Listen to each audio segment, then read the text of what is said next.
Service. Kami, ito yung nakakabsat, lalo ni Ma'am Del, suna iti mensahero min o other affairs nga so kagagit nga mas iti message. At ito'y itatang malen, kaya't ko nabulugin palatingig iti maysa tulog kami rin hapon iti maguntunang good news. Maysa ako nga kadwanan dito yung SMBs natin, and at the same time, pastor po ako. Pastor Labugen. At magbibigay din po kami ng makikigalanghati para i-comfort ang pamilyang Baksa. So bago po ang lahat, nais ko po tayo po ay tumayo at i-open po natin ang panalangin.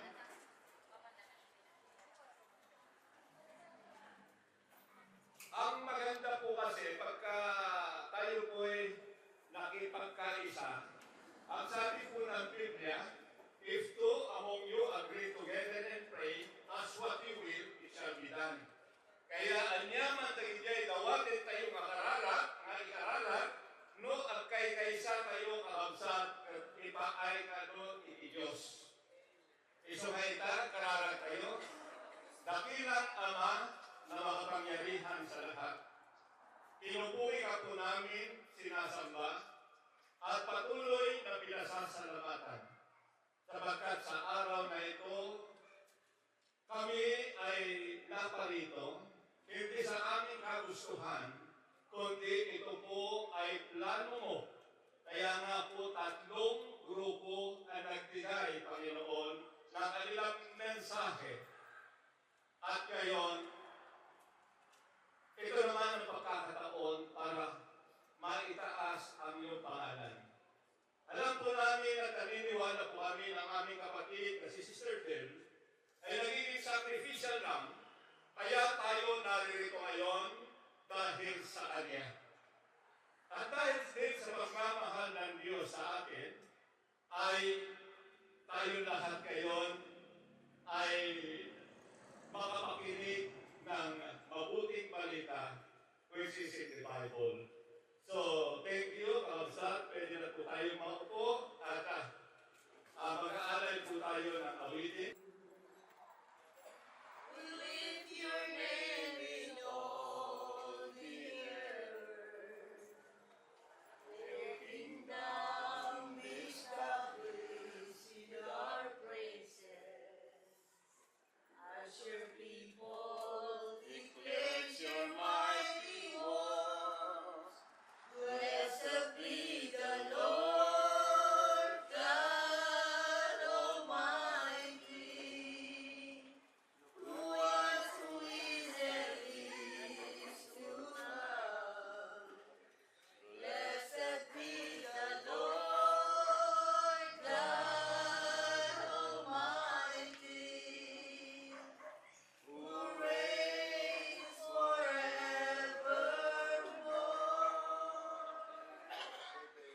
Father in heaven, how we love you.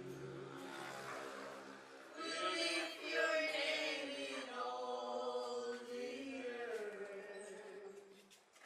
Their kingdom be established in our praises. As your people declares your mighty work, blessed be the Lord God Almighty, who was, who is, and is to come. Blessed be the Lord God Almighty,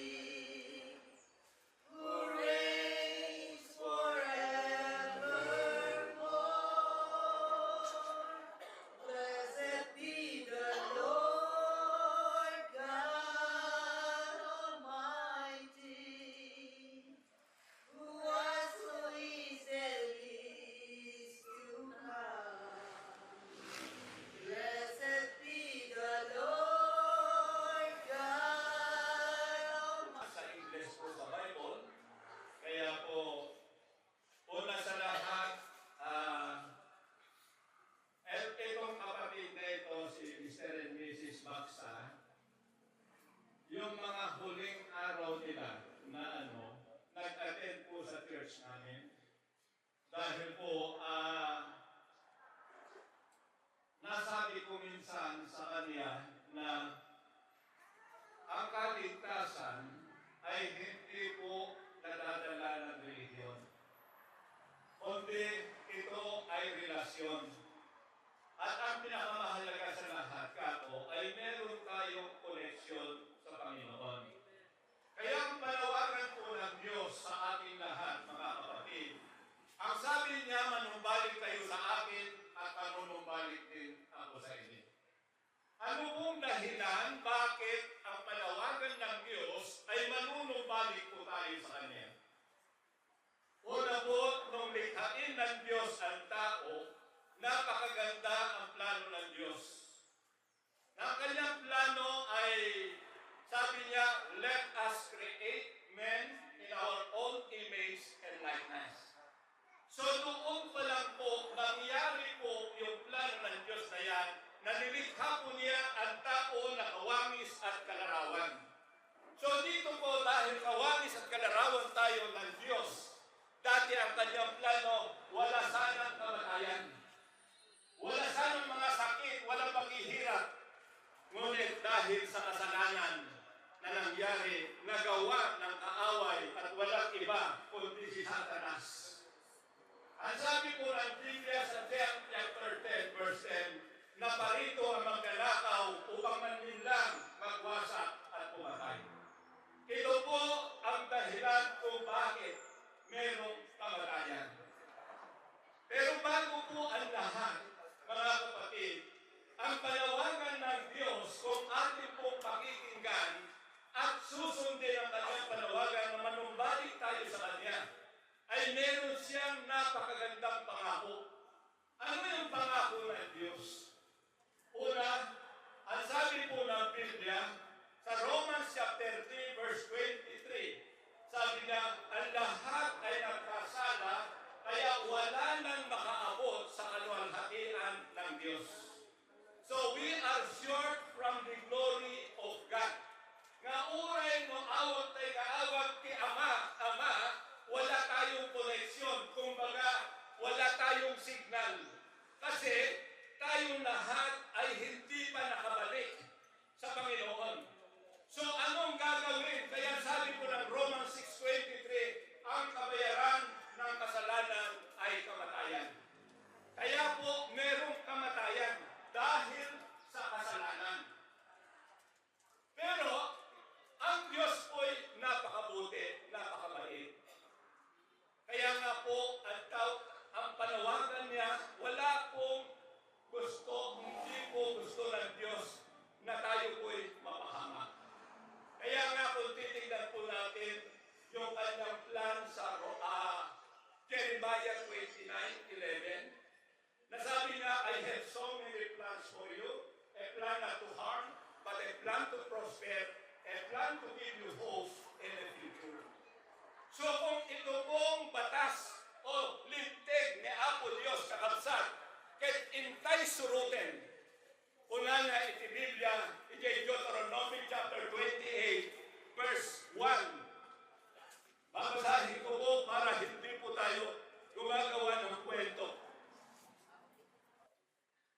At mangyayari kung inyong didingin, masikap ang tinig ng Panginoon mong Diyos, upang isagawa ang lahat ng niyang utos na aking iniutos sa inyo sa araw na ito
Ito po, ang nais ng Diyos ngayon ay malaman po natin yung kanyang mga batas.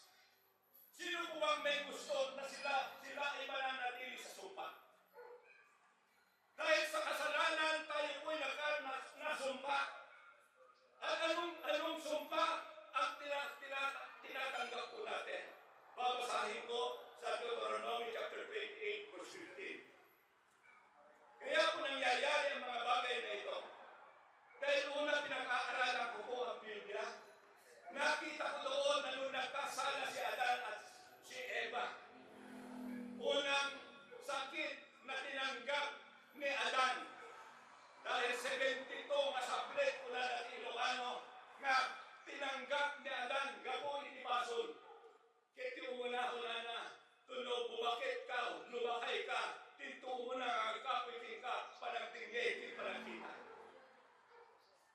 Kaya pagkat tumatanda po tayo, humihina ang paningin, humihina ang padilig, dahil iyon po ang sumpa. Ang lahat ng yan ay 72. At ano pa yung mga iba? Dito po babasahin ko po kung ano pa yung mga ibang curse na tinanggap po ng tao dahil sa kasalanan. Ang sabi po ng Deuteronomy chapter 28, verse 14, kung hindi rin ninyo diringgin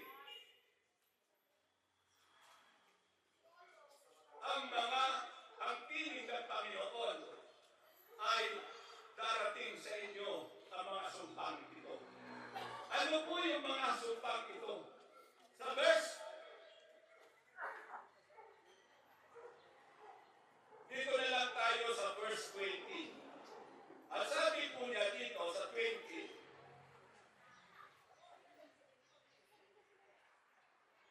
sa verse 18, susumpain ang bunga ng iyong katawan at ang bunga ng iyong lupa, ang karagdagan ng iyong bakahan at ang mga anak ng iyong kawan. Sa verse 19, susumpain ka sa pagpasok at susumpain ka sa iyong paglabas. Sa verse 20, ibubukso ng Panginoon sa iyo ang sumpa, ang kalituhan, at ang saway sa lahat ng papatungan ng inyong kamay na iyong gagawin hanggang sa ikaw ay magwala. At hanggang sa ikaw ay malipon na madali dahil sa kasamaan ng inyong mga gawa na ngayon ay pinapabayaan mo ako. Sa verse 21, ikakapit sa iyo ng Panginoon ang salot hanggang sa maubos ka sa lupa na iyong pinasok upang ariin. Sa verse 22, sasalutin ka ng Panginoon ng sakit. Ito na po, ng sakit. Anong klaseng mga sakit? Na tuyo at ang lagnat at ang pamamaga, mga bukol-bukol. At dito nag-aapoy na init at ng taba at ng salot ng hangin at ng sakit sa pag-ani at kanilang hahabulin ka hanggang sa ikaw ay malikot. Ito po yung mga sakit na dinaranas po ng tao. Pero paano po natin maiiwasan ang mga bagay na ito? Tanungan nila sa akin, Pastor, ilang taon ka na? Sabi ko, I am already 72 years old. Sabi nila, wala kang maintenance. Wala po, hindi ako nag-maintain. Kasi ang sabi po ng Biblia sa Proverbs chapter 4, verse 20 to 22, the best medicine to our physical body is the word of God. Salita ng Diyos ang pinakamainam na gamot sa ating katawan. Kaya po nung maibabahagi ko kay Maridel ito, sabi niya pare, lumalakas ako. Tagsanggasat, tangamin, itinagyan din dahil Manilan, amin na pagkat ang komited ko ba sisira. Pero kung sinisiran ko yan, lumalakas ako pare, sabi niya. Kaya dito po sa ating mga kapatid, ito po yung sinasabi kong mabuting balita. Kailangan po natin makalaya sa sumpa. At ano ang gagawin natin? Kaya sabi ko noon, makukwento ko ng konti. Yung tatay ko, walang religion, hindi nagsisimula. Pero nung ako po naging Kristiyano, naging pastor, lamang siya nagkaroon dahil sabi ko sa kanya, Tatang, hanggang masasaktan, makikita mo nagagit ka. At tatalon mo ang trabaho. Ngem apay nga at talinaet ti inarigat ti panabiyag mo. Wala wala ang sangit ni Manday ti Tatang mo. Wala na niya ang narod ti aramidik anak ko. Awan iti aramidik mo di sumunod kalaing ti bagbaga na ti Biblia. Iso nga, ti Tatang ko sigurot at taang nga kakabsat iti adin ko talaga nga isuna iti puribon tangamin awan aldaw nga hanya mawartek at dalat tataparadaan nga nuhan nga manggulo dita ato nagiti ko ako ay nato ay matagay pulis kagagayin ko ikayaw iti ari ko kakason ngit iti nang amon ni Tatang ko ni Apo Diyos tinumpal ni Apo Diyos niya karina ngati kami ni Apo Diyos mapaksin tayo kakapsat nabilig ti sa Diyos to cut it short ni adik ko Firmino naka-abroad na pan-Saudi na napagpasa ng butilian na hingga na tinaalpas na at simayaan mo di pa nagyari na iso ako na ilatangan daw ni Tatang ko 94 years old niya hanggang nag-graduated. Natay din ka ang akarkararang December hindi. Kalami is na. Kahit kuna na di anak ko nga mauna tayo nga magpaturog kay Baleda. Kuna na may sumampit iti sardang. Dati kuna na di ka di ang tabulitin nakman isuot kini Tatang. At dahil hindi tayo nalan. Ngayon dati kapsat ko kabalasang nga bakot ng istra. Isot ka palay ni Tatang ko. Nga agar aramin tineson plan na dati kapsat ko. Abay niya tikakse ni Tatang ko. At ko ay nakikaro. Idata, mamangin na kaulak ni Tatang ko iti. Tatang lahaykan. Haan mo nga isinsinan iti panunod mo ni Apo Diyos. Dahil ko hindi ka na yun may kararag mo. No, maturog ka, kastamot mo makarin ka. Kasi ito ay kakapsat na kararag, pangmangin di man ang kuwaro. Kasi kararag na talaga nga dumaw-dawat di pamakawan. Aminin tayo man kakapsat kung saan katay amin managbasol. Awan na rintig ko ay may salat tayo. Ti imatang ti Diyos managbasol tayo amin. Ngayon ni Apo Diyos na saya at unay takunalat in 1 John 1:9. If we confess our sins, He is faithful and just to forgive us. At kakawarin po niya tayo. Kaya yung itinuro ko sa tatay ko, at yung tatay ko nananalangin nakahiga na raw. Kinabitan ng kapatid ko ng kulambo, hanggang sa hindi niya na marinig yung boses tinig ng tatay ko na nagpre-pray. Akala niya nakatulog na siya. Doon pala, wala na, patay na po siya. Kaya ito po, sabi ko, nung pinuntahan ako ng anak ko, dati wala na si tatay. Si Tatang, pinuntahan namin. Nataysan ko na. Hindi pagkakinimanong, atagtan niya kaigda. Ibili na paiti ko lang pula, wala ni malak ko. Haan man ang nakain ko na. Di dahil isang sangit na dekapsat ko. Itagta, dito'y, anya iti connection na, dito'y istorya kada kayo. Kalsat, numaandaan tayo iti relasyon kini Apo Jesus. Dagiti karina, handa tayo nga baybayan. Sabi niya, I will never leave you nor forsake you. Hindi ko kayo iiwan at hindi ko kayo pababayaan. Ito po yung pangako ng Diyos. Mamamatay po tayong lahat, mga kapatid. Dahil wala pong hindi mamamatay dahil ang kabayaran ng kasalanan ay kamatayan.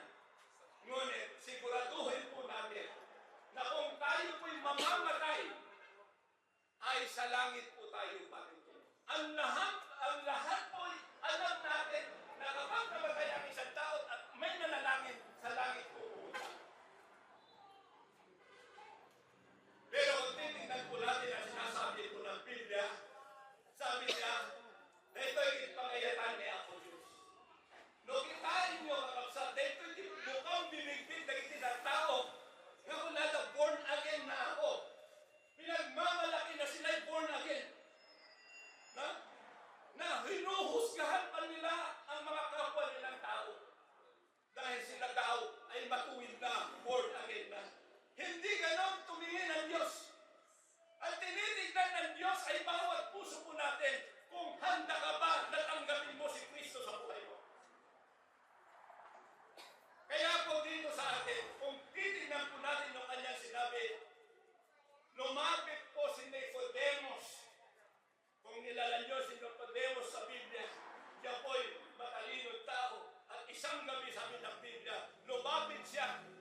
kanyang tanong, hindi magagawa ang lahat ng iyong ginagawa ang mga iyan, sabi niya, kung wala sa iyo ang Diyos. At sabi po ng Panginoon, verily, verily, I say unto you, unless a man be born again, he cannot see the kingdom of God. Ito po yung born again na pinangangalandakan nila. Na? Hindi po ganun. Ang totoong born again ay talaga pong nagbago ang lahat. Kaya nga sabi po ni Nicodemus, sabi niya, tinignan niya yung kanyang sarili. Sabi niya, muling nagtanong, Panginoon, sabi niya, matanda na ako. Pwede mo ba na bumalik ako sa maliit na bata at muling papasok sa tiyan ng aking ina upang ipanganak muli ako? Ito po yung kanyang interpretasyon. At sabi po ng Panginoon, sa verse 5, sabi niya, ang ipinapanganak ng tao ay tao.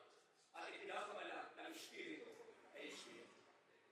Sa totoo lang, kapag hindi po tayo na born again in the Spirit, ang tunay na pinag-usapan, we are still dead in the Spirit. Wala po tayong access sa Panginoon. Kaya sabi ng Matthew 7:21, sabi po niya, hindi lahat na tumatawag sa akin ng Panginoon, Panginoon ay makakapasok sa kaharian namin. Sino po yung makakapasok? Yun lamang daw sumusunod sa kalooban ng Diyos Amang nasa langit. Sabi nga ng galing sa Hong Kong, sabi niya, Pastor, sabi niya sa akin, nararamdaman ko na kasama ko lagi ang Diyos. Sabi ko, di mabuti. Pero anong pakiramdam na kasama ng Diyos? Sabi niya sa akin, nagagala ako lagi, Pastor. Sabi ko sa kanya, kapatid, magsabi ka nga sa akin, yung sign na talagang kasama mo ang Diyos. Wala siyang masabi. Ang sabi po kasi ng Biblia, sabi ko sa kanya, in the beginning, there was a Word, and the Word was with God, and the Word was God. Noawang ken ka, dijay sa o di Diyos, katambungan na isa sa buhay, yung salita ng Diyos, wala sa iyo ang Diyos. Pero pinay ko na lahat, kaya di antik ang altura ni simbahan. I-introduce ko ni Apo Jesus Kinguan na anak niya, anak ko, di ka ba'y naiyanak ang amokol ni Kristo? Ngayon, nagtanong din ako. Umamin ako noon na kilala na niya ang Panginoon. O antik ako, naniniwala ako na kilala ko ang Panginoon. Pero kung ikaw ang tatanungin ko, huwag na tayo pupunta kay Kristo. Dito na lang sa probinsya natin. Kilala mo ba ang gobernador natin? Pero meron po kasing sinabi sa Biblia na magsilayo kayo sa akin. Hindi ko kayo kilala. Sabi ng Panginoon, mga gumagawa ng katampalasan. So hindi lahat ng tao kilala ng Diyos. Lahat ng tao alam ng Diyos, pero hindi lahat ng tao. Kaya nga, dito sa Biblia, kung ikukwento natin, ito po'y madalas na napakatunggan natin, ito'y may patay. Ang sa istorya sa Lucas, chapter 16, verse 19 to 31. Ang kwento pong ito ay isang mayaman at isang mahirap na Lazaro ang pangalan. Itong mayaman, walang binanggit sa Biblia na pangalan, kundi ang tinukoy lang mayaman. At ang taong ito na mayaman, sabi ng Biblia, napakaringal ang kanyang mga suotin. At itong pobre, inihahatid doon sa tahanan ng mayaman at naghihintay lang. Nagiging marigmig, marigrig, hindi yung tinamisahan, tapilutin na nga kanina. Ang mayamang ito, wala po siyang pakialam. Kaya kitain mo na baktang nakaduwang. Ako lang ganyan na at nakadi. Panakisakit mo, ibalang na tao. Ang mayaman na ito sa madaling sabi, ito po'y namatay. Ang sabi po ng Biblia,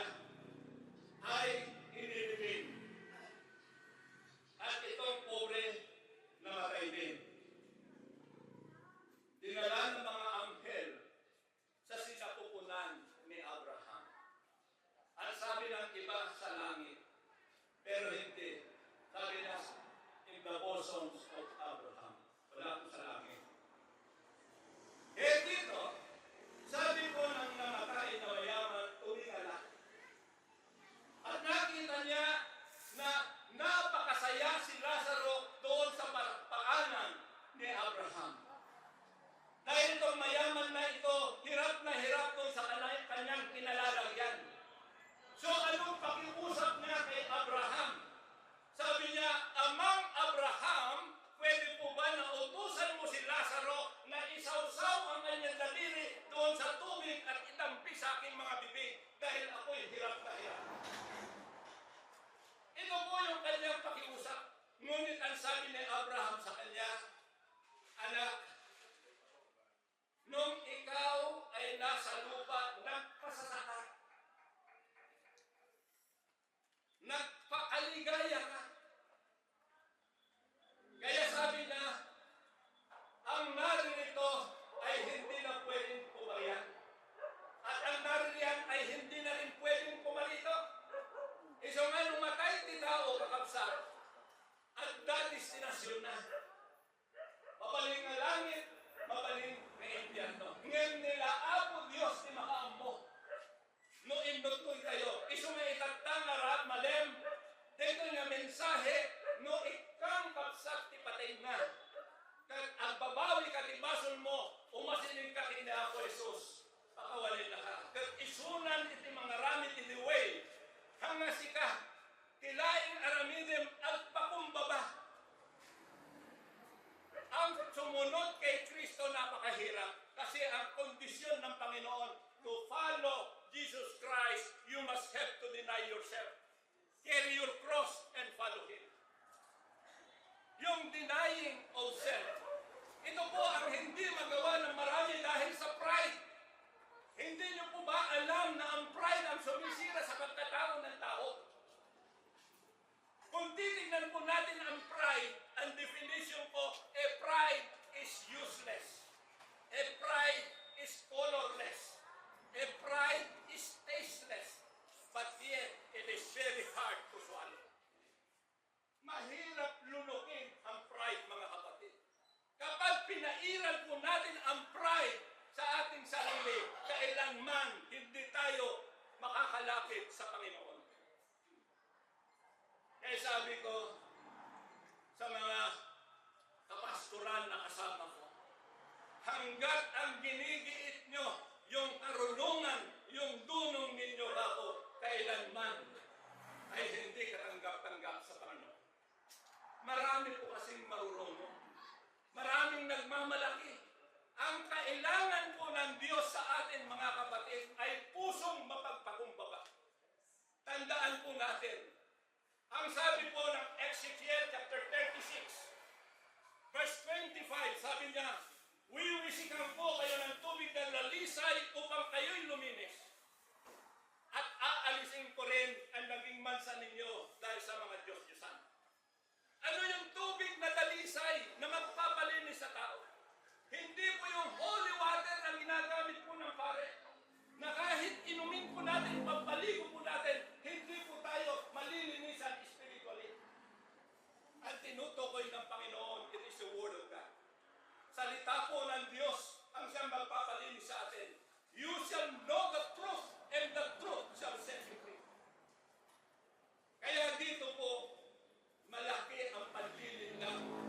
Kaya sa akin, sabi ko, sorry to tell this. Religion is the greatest deception. Kapag doon tayo nagbase sa religion, napakaraming religion ngayon sa mundo. Kaya kung doon tayo, kaya ang suggest ko po sa inyo, mga kapatid, magbuklat po kayo ng Biblia. Hindi ko kayo hinihikayat na sumanib sa akin, no! Dahil kahit nandudong ka sa akin, kung ang puso mo hindi rin matuwid, hindi rin palinis, it is useless. Kasi ang sabi po ng Panginoon, uray mo ang dakan doon dyan, ulit isimbahan ko, na nujay pusong adayon. Tatigit kita, imag na hindi padang matadyahin. At kitkina na di ba nilaw mo?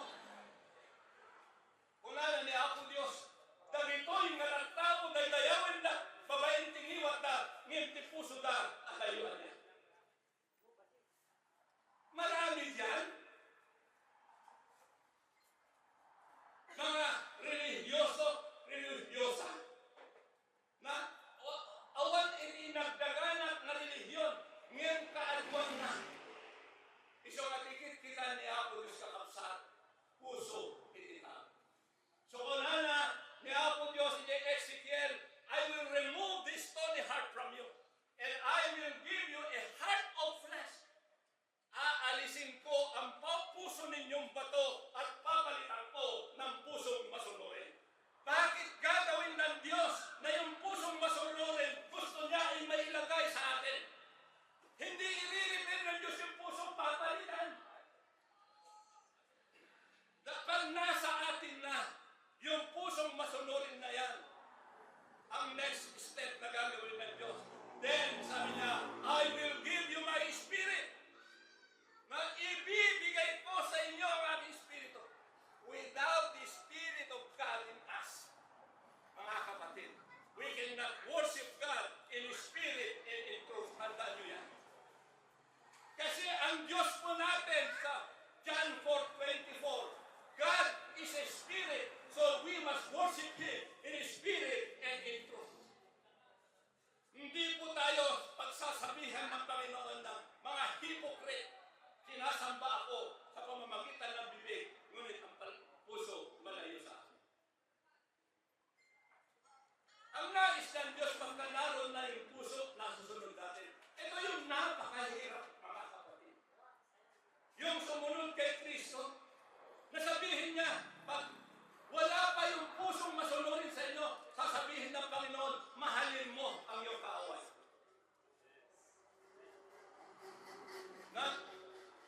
Ibigin mo ang mga umuulipasta sa iyo. Ipanalangin mo. Anong panalangin po natin? Hindi po natin magagawa. Pero kung ikaw ay binago na ng Diyos, kapatid, mahirap man yung kanyang pinagagawa ay magagawa mo. Because of it. Kaya sa gabing ito, nais ko po na tayo po lahat. Sabi nga po doon sa kwento ng Lazaro at mayaman, itutuloy ko lang sandali. Na nung hindi pumayag si Abraham na isawsaw ni Lazaro ang kanyang daliri sa tubig, binago po ng mayaman ang kanyang pakusap. Ang sabi niya, Amang Abraham, pwede mo bang arod na buhayin mo muli si Lazaro at pababain doon sa lupa at papuntahin mo sa bahay namin? Sabi niya, dahil sa tahanan namin, meron pa akong 5 kapatid na mga lalaki at ayaw ko na sila ay mapunta sa aking kinalalangan. Anong logic doon kung titingnan natin? Dijay natay, isok na tinararan, tadagijay kakabsat na. Hello? Ngayon, kaya't na nadagijay kakabsat na lalaki at makapagbabawi na pa. Makapagbalbal, ang balbal hindi panagbiag ka itilubong. Ang muday di ang putay iti Diyos. Ket mo sinakay, sorry to them. Giisok karalagan tayo nga ibagata hindi Apo Diyos nga papanday langit. Uray siguro ni Pope si ayaw tayo. Wala pong kapangyarihan ang panalangin. It is useless. Kaya nga po, ang buhay ang siyang pinapanalangin. Tayo si Biblia, isot ikararagan. Apa eh? Bigay kararan mo kapsat, isot ang balin nga asin. Mangi-preserve din biyan di ikararagan. Pati asin no ilikam di may isang alamos ang nalagos nga mabalisa. Ang malakis. Iso nga di kararan tayo mo. Kasla di kararan di kayo nabakna. Nga ako, biyagin nga roog ni Lazaro, kapapaunin di malaymin, tatapay di mga kakapsat ko nga lalaki, kityak dayan nga sa labada, as isa sa labada. So nga itatakakamsat, may kamti importansya, dapat imbaga. Pag mo sabihin,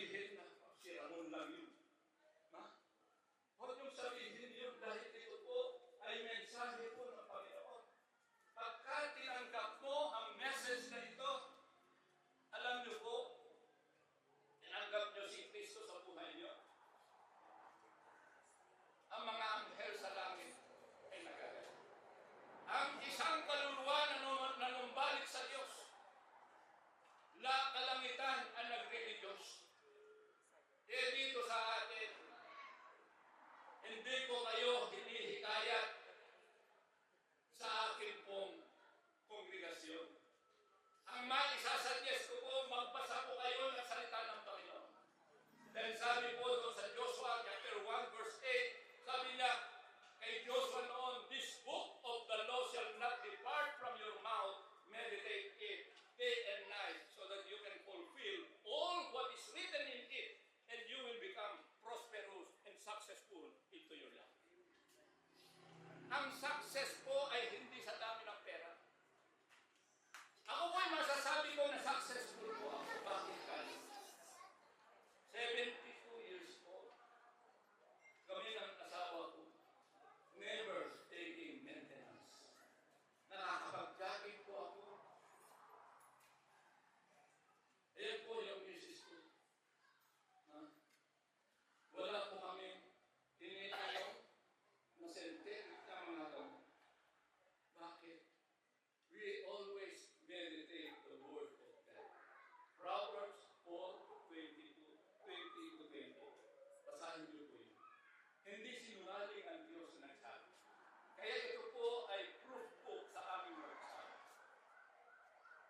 At doon din, wala nang pinanghawakan ko yung salita ng Diyos. Sa awa ng Diyos. Mga sakit, karamdaman, sipon lang. Ganun. Kaya po sa araw na ito, sa gabing ito, kung handa po kayo, mga kapatid, na tanggapin si Kristo sa inyong buhay. Hindi ko po isinasuggest para sumunod kay lang. Nasa puso niyo yun. Subukan niyo pong magsimula na magbasa ng Biblia. Huwag niyong ilagay na pan-display lang yung Biblia niyo sa altar. Dahil meron akong pinuntahan. May dalawang Bible doon. Sabi ko, napakaganda naman. Bible kagad ang mga bungaran ko dito. Pero nung lumapit ko ako, nakita ko, naka-open yung Biblia, nakalagtapot mo. So, ibig sabihin, hindi binabasa. Dinidisplay ko. Ang Biblia po ay kailangan kong basahin natin. Kaya hindi ko po, hindi ko isinasuggest sa mga miyembro ko na gumamit sila ng ganito. Sabi ko, physical Bible. Bakit? Kapag ito, may nag-ring lang, na-disrupt na, nawala na yung attention mo doon sa binabasa mo. At yung binabasa mo, message ng Lord na higit na mabuti kaysa sa mensahe na tatanggapin mo na galing sa tao.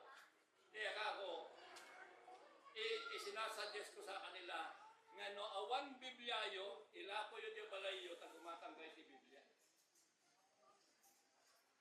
Kaya sa gabi ito, gusto ko pong iwan sa ating lahat. Kung handa po kayo, mga kapatid, pwede rin po kayo magtanong, pwede rin kayong mag-ask ng prayer request. Sa akin po, ang Facebook ko, makikita nyo, The Kingdom of God, Our Savior and Redeemer. Pwede kayong mag-send ng mga prayer request nyo. At ang mga request po ng marami, nakakarating, meron po mga membro tayo sa mga iba't ibang bansa because of the prayer request ay nag-granted yung mga request po nila. Kaya po, ngayong gabi, ini-encourage ko po kayo. Bago tayo manalangin para sa pamilya ni Pari Panyong, Maridel, lahat po tayo tumayo. Sa mundong ito ay may naitakdang panahon. May panahon ng kapanganakan at mayroong panahon ng kamatayan. Kaya uray mo anya iniayat ni Pari Panyong iti anak na ngayon mamada kat agbiyak pa'y kumahawanin kakabsat ti maaramidan tayo. No dimtengin tinkari jay time nga ipapatay. Iso nga kakabsat tanggapin natin na maluwag sa ating dibdib na si Maridel ay Panginoon na po ang siyang nagtakda ng kanyang kamatayan.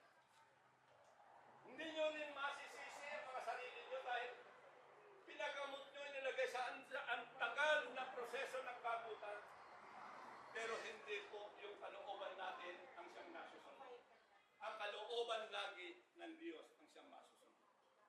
Kaya ngayong gabi, tayo pong lahat, kung handa ka kapatid, kasi sabi ko, hindi natin alam, hindi ako nananakot, na kung maturog ka, may salang maurok, di ka gayang nagriingin.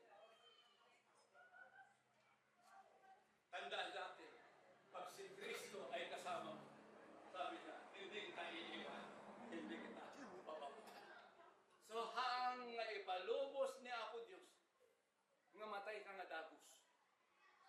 Ikan na ka, isong ako nadakin niya, apay pastor, nagijay dagskit, at idugmit ko ng piyagan.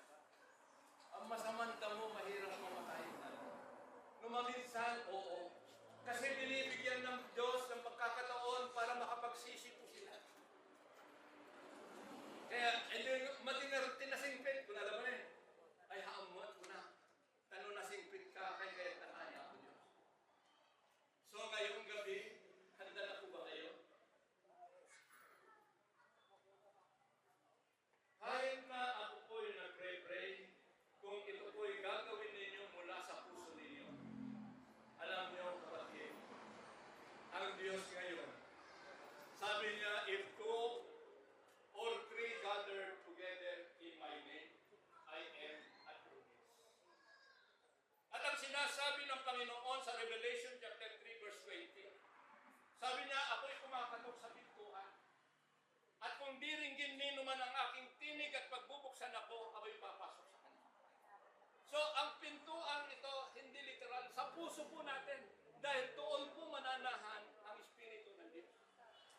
Kaya kung handa ka, kapatid, magpakumbaba ka. Hingin natin sa Panginoon na siya'y kumilos sa buhay mo at ang proteksyon ay mapakasayo. Close your eyes.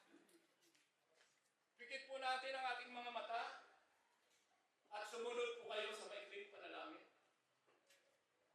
Dakilang Ama na makapangyarihan sa lahat. Maraming salamat po sa iyong mga salita na aking narinig.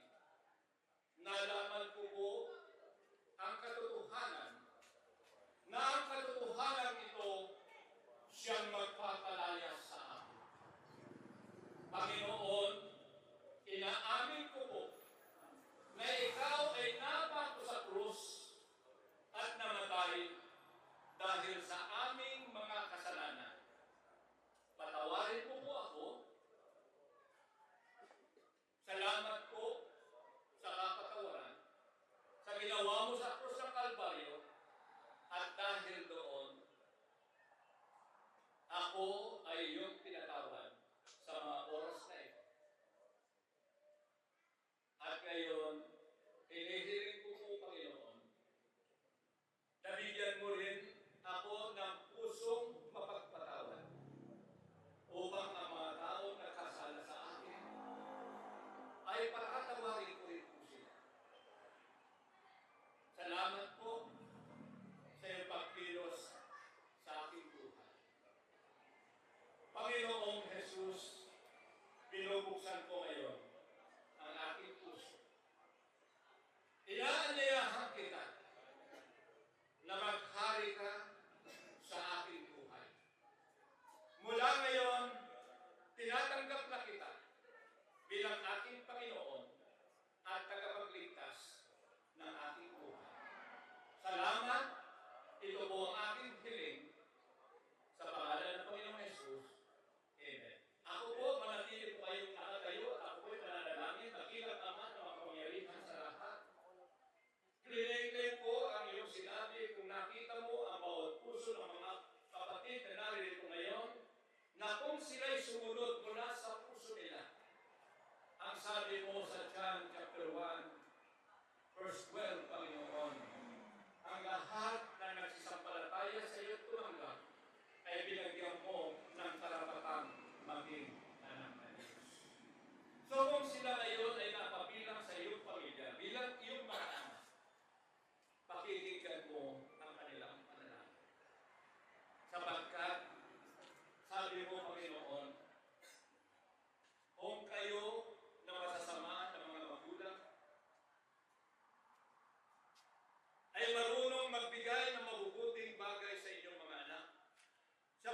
kung sila'y humihingi ng tinapay, hindi ba ito ang iyong binibigay? Kung sila'y humihingi ng isda, ay hindi alakdan. Kundi, ibinibigay niyo sa kanila ang mabubuting bagay. Gaano pa kaya ang Diyos Amang nasa langit? Kaya mga kapatid, meron na tayong access ngayon na manalangin. Hindi na natin kailangan yung mediator. Ikaw na mismo bilang anak ng Diyos ay pwede ka nang dumarekta sa Ama para manalangin. Kaya sabi ka ng Panginoon sa Matthew chapter 6 verse 9, ganito kayo manalangin. Kaya doon pa lang mga kapatid, kung kayo po ay nakiisa sa gawain ito, ipag-pray naman natin yung ating mga kapatid ng pamilya Baksa. Pakilayo yung mga hamay na makapangyarihan sa langit. Hanggang sa pagkakataong ito, kami po'y nagsusumamo. Itinatas po namin ang pamilya Baksa, Panginoon, na sila ay nagdadalamhati dahil sa kanilang mahal sa buhay na hindi na nila makapiling kailanman, Panginoon. Kaya sa pagkakataong ito, hinihiling ko po, Ama, na i-comfort mo po ang mga pamilyang ito sa pamamagitan ng iyong banal na Espiritu. Kaya din po, na i-provide po rin ang kanilang mga pangangailangan. Dalangin ko na mag-manifest sa kanila ngayon ang Philippians 4:19, that you will supply all their needs according to your riches in glory by Christ Jesus. Higit sa lahat, Ama, salamat po sa kalakasan, kalusugan ng bawat isa sa kanila. Kasama na po ang kanilang mga anak. Hindi man sila kasama sa lugar na ito ngayon. Dalangin ko na iunat mo po ang mapagpala mong kamay sa bawat isa sa kanila. At pataluyin mo po, Ama, ang blessing sa kanila. Higit sa lahat, hinihiling ko po na ilayo mo sila sa mabibigat na pagsubok, sa mga sakit at karamdaman, na katulad po ng pinagdaanan ng kanilang mama, Panginoon.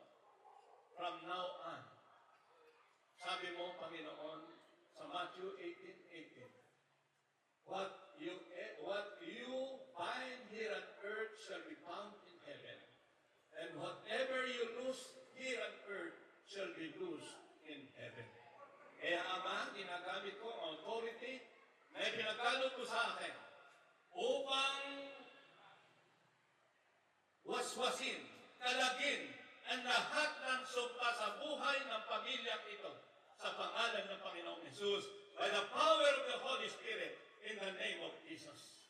And right now, by the power of the Holy Spirit in the name of Jesus, ikinakabit ko ngayon ang salitang pagpapala, kalusugan sa kanilang physical na katawan at higit sa lahat, Panginoon.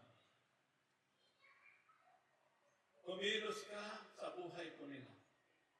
Na ikaw, Panginoon, ay bigyan nila ng panahon yung buhay ko nila na hindi lamang sa hanap buhay.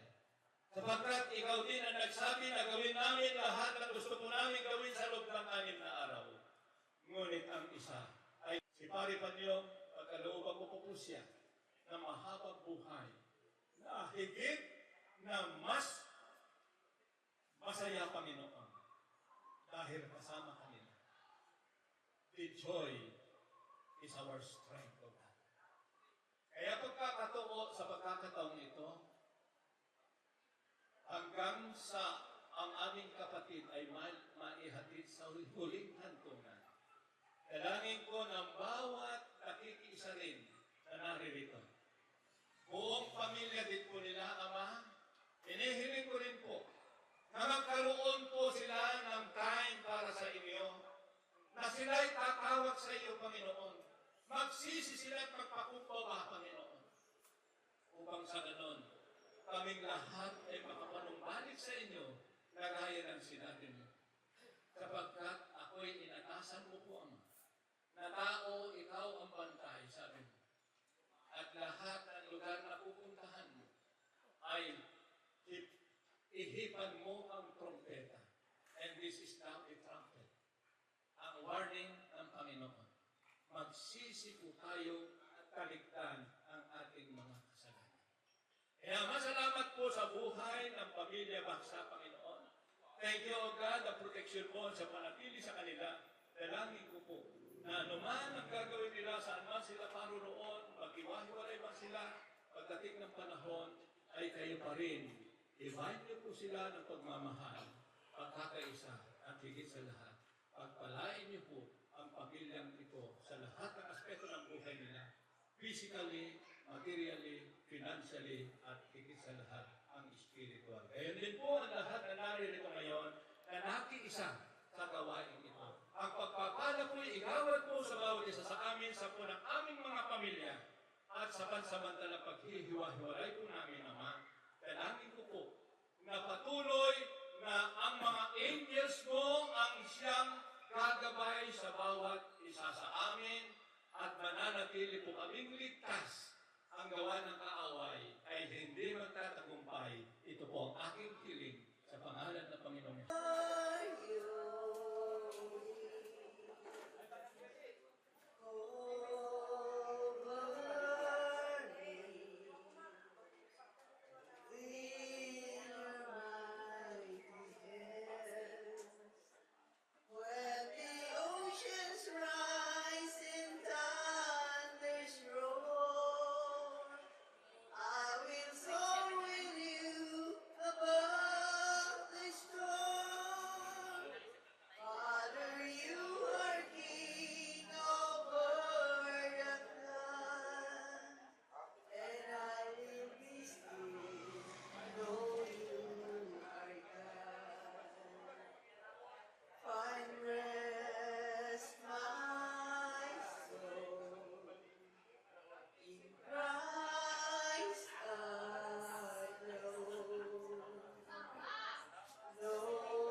You are